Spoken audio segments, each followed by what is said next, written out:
మేము మా కోళ్ళకైతే గురక బాగా వస్తే మాత్రం ఈ 2 మెడిసిన్స్ అయితే యూజ్ చేస్తామండి. ఒకటైతేనేమో టైసిన్, ఇంకొకటేమో లాంగ్ యాక్టింగ్ అండి. ఈ 2 వచ్చేసరికైతే ఒక్కొక్క లిక్విడ్ వచ్చేసరికి 0.5 ఎంఎల్, ఇంకొకటి 0.5 ఎంఎల్ 2 ఈక్వల్‌గా అయితే తీసుకొని కలిపైతే ఇంజెక్షన్‌లోకి తీసుకొని 2 మిక్స్ చేసి ఒకసారి వీడియోలో చూడండి నేను ఎలా అయితే చెప్తున్నానో. ఫస్ట్ లిక్విడ్ అయితే 0.5 ఎంఎల్ కరెక్ట్‌గా తీసుకున్నాను. అలాగే ఇంకొక లిక్విడ్ వచ్చేసరికి 0.5 ఎంఎల్ తీసుకున్నాము. 2 కలిపి 1 ఎంఎల్ అయితేనేమో మేము ఇంజెక్షన్‌లోకి తీసుకొని మిక్స్ చేసుకున్నాము. ఆ మిక్స్ చేసుకున్న లిక్విడ్ వచ్చేసరికి కోడికి బోర్ అని అంటారు కదండీ మెడ దగ్గర. ఆ బోర్ దగ్గరైతే మనం ఇంజెక్షన్ అయితే కరెక్ట్‌గా చూసుకొని బోర్‌కి కన్ను ఉంటుందంటారు కదా!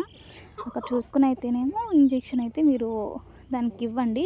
అలాగే దీనికి కోడికొచ్చేసరికి ఫుడ్ అయితే మాత్రం మీరు పెరుగన్నం మాత్రమే పెట్టాలండి. అప్పుడైతే గురక మంచిగా తగ్గుతుంది. మేమైతే ఈ 2 మిక్స్ చేసుకొని అయితే ఇలా ఇచ్చాము. మీకైతే 0.5 ఎంఎల్ దేనికి దానికి సెపరేట్‌గా అయితే కోడికి ఇంజెక్షన్ చేయండి. మాకైతే ఇలా చేసినా కూడా రిజల్ట్ అయితే బాగుంది. ఒకసారి మీరు కూడా ఒకసారి ట్రై చేయండి. వీడియోలో చూసినట్టుగా చూడండి. ఆ బోర్‌కి అలా కుచ్చేసి మేమైతే ఇంజెక్షన్ చేసాము.